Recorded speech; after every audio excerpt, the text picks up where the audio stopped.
Kita sering melihat label halal di makanan, minuman, kosmetik, bahkan obat-obatan. Tapi, seberapa jauh pemahaman kita tentang apa itu halal secara menyeluruh? Dan kenapa literasi halal begitu krusial? Tidak hanya bagi umat muslim, namun juga pelaku usaha dan konsumen secara menyeluruh. IPBpedia episode kali ini akan menjawab hal-hal tersebut bersama Kepala Pusat Kajian Sains Halal IPB University, Profesor Kaswar Syamsu.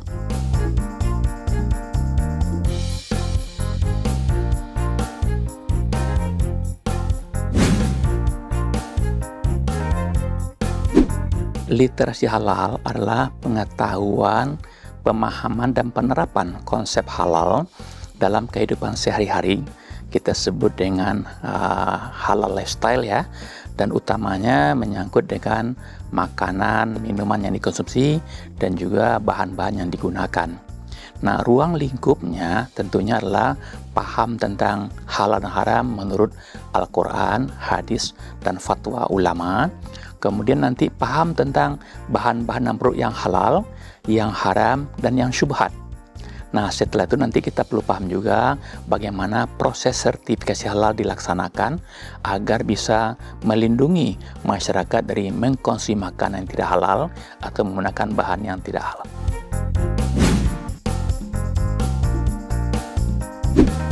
Ya, bagi masyarakat, bagi pribadi dan masyarakat, halal itu adalah bahagian daripada ibadah. Ya, sebenarnya tertulis dalam Al-Quran, surah Al-Baqarah ayat 68 ya, yang mengatakan, ya ayyuhan nas kulu mimma fil ardi halalan thayyiban wa la tattabi'u khutuwatish syaitan innahu lakum aduwwum mubin. Jadi ada di sana kulu yaitu adalah kalimat perintah, ya, makanlah makan yang halal dan thayyib. Nah, karena dia wajib hukumnya, ketika laksanakan itu menjadi berpahala bagi yang melaksanakannya, dan kalau ditinggalkan dengan makan haram, tentu dia akan berdosa. Itu bagi pribadi dan masyarakat. Nah, bagi pelaku usaha, tentunya nanti menjurus kepada sertifikat halal. Nah, ketika pelaku usaha mendapatkan sertifikat halal, tentunya mereka akan memiliki daya saing dalam merebut pasar. Kita tahu di Indonesia, 87% itu adalah Muslim, orang Islam yang konsen terhadap halal. Maka kemudian nanti ketika produknya memiliki sertifikat halal, mereka akan bisa merebut pasar yang sedemikian besar. Katakanlah 8% di Indonesia itu adalah 200 juta lebih. Katakanlah setengahnya yang konsen halal, itu ada 100 juta lebih yang perlu dipertimbangkan ya. Itu bagi pelaku usaha. Nah, bagi pemerintah tentunya sekarang juga sudah ada undang-undang nomor 33 tahun 2012 yang mewajibkan seluruh produk yang beredar diperjualbelikan di pasar harus memiliki sertifikat halal ya, kecuali yang produk yang haram. Nah, kalau yang haram memang harus melampirkan atau menempelkan logo atau label haram. Nah, jadi artinya konteksnya adalah memenuhi regulasi halal di Indonesia.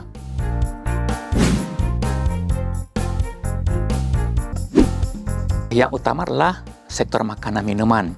Kenapa? Karena masyarakat tahunya yang haram itu hanyalah babi. Ya. Kemudian ketika kita pergi restoran misalnya ada kata-kata no pork, no lard. Ya, mengatakan tidak ada babi, tidak ada minyak babi. Padahal yang haram itu bukan hanya babi. Al-Quran Al-Baqarah 173 mengatakan bahwasanya diharamkan bagi mengkonsumsi darah, bangkai, babi, dan binatang yang disembelih dengan tidak menyebut nama Allah. Ya, artinya apa? Kalau seandainya ayam, ya, ayam tiren, ayam mati kemarin itu bangkai, itu haram dikonsumsi. Atau ayam yang tidak disembelih sesuai syariat Islam, itu juga haram dikonsumsi. Selain itu juga ada hadis yang menjelaskan haram untuk mengonsumsi daging-daging dari hewan yang karnivora, hewan yang disuruh untuk dibunuh, hewan yang dilarang untuk dibunuh, dan juga hewan yang menjijikkan. Kemudian fatwa ulama juga banyak mengatakan haram katakanlah mengusir bagian tubuh manusia atau menggunakan bagian tubuh manusia untuk kosmetik dan sebagainya. Nah, masyarakat tidak tahu itu. Nah, masyarakat tahunya ya hanyalah, banyak masyarakat yang tahunya hanyalah yang haram itu hanyalah babi dan lemak babi. Gitulah. Jadi bagi masyarakat itu penting. Kemudian kedua, kembali kepada makanan dulu. Kita ambil contoh katakanlah keripik kentang yang sederhana saja. Keripik kentang, bahan kentang ya bahan tanaman, pasti halal. Tapi kemudian ketika ditambahkan perisa chicken flavor atau perisa ayam, ada beef liver, perisa sapi. Maka kemudian ketika itu diambil dari ekstrak kaldu sapi atau kaldu ayam yang diimpor katakanlah, bisa jadi ayam dan sapinya tidak disembelih secara syar'i, maka kemudian dia menjadi haram untuk dikonsumsi. Kemudian juga katakanlah es krim. Es krim itu menggunakan emulsifier. Emulsifier secara kimia merupakan senyawa yang dihidrolis secara parsial dari minyak dan lemak. Kalau kita bisa minyak dan lemak, bisa dari hewani, bisa dari tanaman. Nah, di negara-negara yang konsumsi babinya tinggi, umumnya itu berasal dari lemak babi yang dihidrolis menjadi emulsifier. Nah, ketika emulsi diimpor untuk es krim misalnya, maka es krim kan menjadi haram juga. Itu di bidang makanan minuman. Yang terkait tentulah restoran dan catering. Restoran catering kan juga menjual atau jasa untuk menjual makanan minuman. Ketika mereka mencampurkan makanan halal yang haram, tentu dia menjadi haram juga. Kemudian di sektor pharmaceutical atau obat-obatan, kita lihat kapsul. Nah, kapsul itu terbuat dari gelatin. Sebagian besar gelatin, yaitu besar dari gelatin babi. Nah, sebagian lagi gelatin sapi.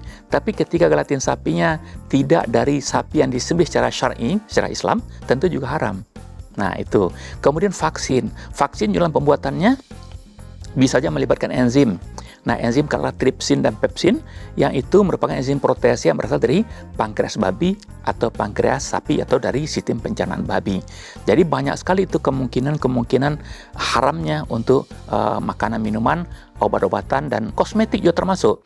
Mungkin kalau pengguna memakai kolagen. Kolagen kan juga dari kulit babi, kulit sapi juga. Jadi itulah bahan di makanan, minuman, obatan, kosmetik, juga barang gunaan. Barang gunaan kita tahu juga tuh, sepatu, ikat pinggang, dompet, itu dari kulit. Nah, mungkin saja itu dari kulit babi. Ya, itu. Nah, lebih jauh lagi tentu adalah kepada fashion ya, pakaian ya, kemudian kepada perbankan syariah dan sebagainya. Saya kira cukup banyak yang kalau kita bicarakan ya terkait dengan ekosistem halal.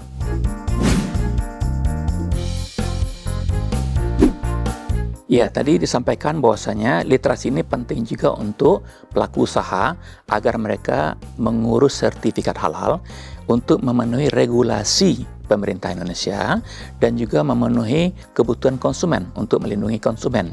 Nah, dalam konteks ini, ketika kita bicara produk yang halal, ini sangat berkaitan dengan pertumbuhan ekonomi. Kita ingat dulu ketika LP POM MUI muncul tahun 89, itu berasal dari isu di masyarakat di mana banyak produk yang berada di pasar itu adalah produk yang haram, yang tadi menggunakan gelatin babi atau emulsi babi. Apa akibatnya? Ketika itu masyarakat tidak mau membeli produk industri, dan ketika produk industri tidak dibeli, tentu produksinya turun produksinya, dia merugi, maka kemudian bisa PHK juga. Jadi jangankan membuka lapangan kerja baru, tapi justru malah mem-PHK karyawan yang ada. Karena apa? Karena produksi turun, karena permintaan turun. Jadi sangat perlu pada ekonomi. Sebaliknya, ketika ekonomi tumbuh karena banyaknya pelaku usaha yang sertifikasi halal, maka mereka juga akan bisa menyuplai bahan-bahan yang halal, barangkali juga untuk pasar luar negeri. Jadi artinya mereka juga memperluas pasar luar negeri. Misal saya ambil contoh, ketika industri luar negeri ingin memasarkan produknya di Indonesia, mereka harus mengurus halal. Nah, ketika mereka mengurus halal, semua bahan-bahannya harus halal. Nah, ketika bantuannya ada di Indonesia, maka artinya apa? Kita akan mengekspor bahan halal untuk keperluan industri di luar negeri. Artinya apa? Kita akan memperluas juga pasar halal ke luar negeri. Itu dalam konteks pelaku usaha. Jadi sangat perlu kepada pertumbuhan ekonomi, dan arti juga ketika dalam negeri dia efek domino ya. Ketika suatu perusahaan atau pelaku usaha mengurus halal, mereka memerlukan bahan yang halal, maka karena efek domino tersebut akan memperkuat rantai pasok halal dalam negeri.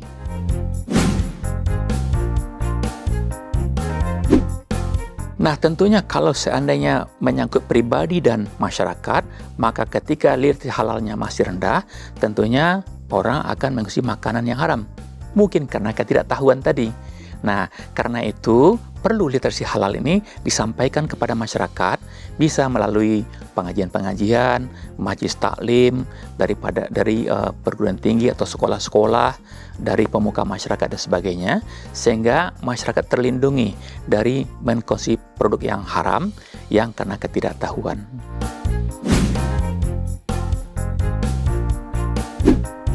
Kalau secara pribadi dan masyarakat, tentunya mereka perlu mengikuti sosialisasi halal yang banyak dilakukan oleh perguruan tinggi atau lembaga pemeriksa halal, lembaga pelatihan halal dan sebagainya. Kemudian lewat media sosial juga banyak. Jadi mereka perlu mengikuti halal awareness, ya, kesadaran terhadap halal, pengetahuan tentang bahan-bahan yang halal yang haram. Kemudian mereka juga perlu menjadi masyarakat yang kritis. Jadi ketika nanti pergi ke restoran atau membeli suatu produk, tanya dulu, ini produknya halal apa tidak. Kemudian tanya lagi, kalau di halal, apakah punya sertifikat halal. Nah, biasanya kalau di restoran atau di pasar-pasar, mereka kalau punya sertifikat halal, mereka akan pasang itu di dindingnya. Atau kalau itu produk industri, nanti ada logo atau label halal pada kemasannya. Maka kemudian masyarakat perlu mengetahui itu. Kemudian yang kedua, bagi pelaku usaha tentunya mengikuti pelatihan-pelatihan dan bimbingan teknis untuk bisa mendapatkan sertifikat halal, sehingga mereka nanti bisa mendapatkan sertifikat halal.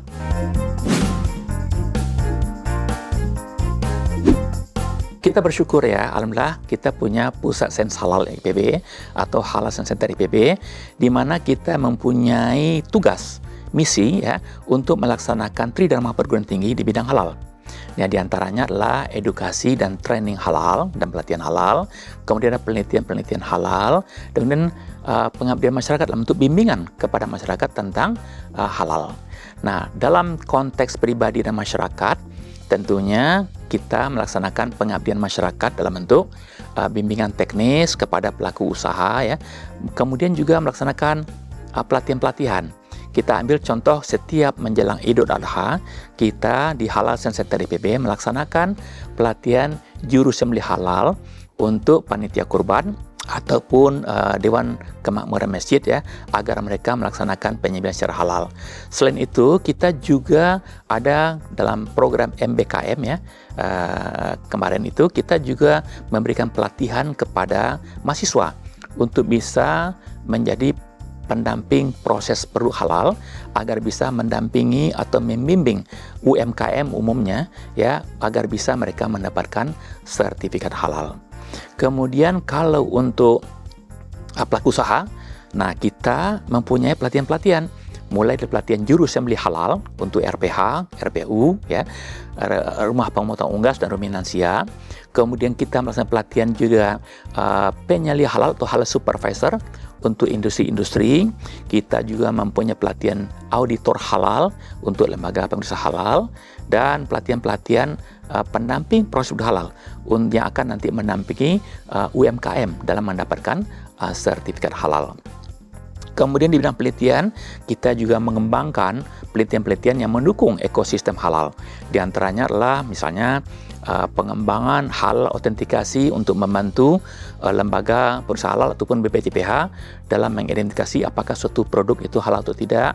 Kita juga mengembangkan aplikasi Internet of Things untuk traceability, ketertelusuran produk yang halal dengan menggunakan blockchain dan sebagainya. Dan kita juga mengembangkan bahan-bahan baru untuk mensubstitusi produk yang haram yang diimpor di luar negeri. Sehingga kalau ini dikembangkan, kita bukan hanya mendapatkan bahan yang halal, tapi kita juga bisa mensubstitusi impor. Dan masih banyak lagi penelitian yang lain dilakukan. Kemudian pengabdian masyarakat tadi disampaikan, kita juga memberikan bimbingan kepada industri kecil, kepada masyarakat, dan juga memberikan halal awareness, kesadaran halal kepada masyarakat melalui media sosial. Nah, silakan bisa dilihat media sosialnya Halal Center IPB. Kita punya Facebook, kita punya Instagram, kita punya LinkedIn, dan bermacam-macam media sosial. Dan kita terbuka juga kalau ada misalnya masyarakat ataupun pelaku usaha yang mau berkonsultasi ke Halal Center. Mari tingkatkan pemahaman dan kesadaran tentang literasi halal melalui edukasi dan sosialisasi mengenai pentingnya halal. Dengan literasi halal yang kuat, kita dapat menciptakan masyarakat yang lebih sadar akan kehalalan dalam segala aspek kehidupan.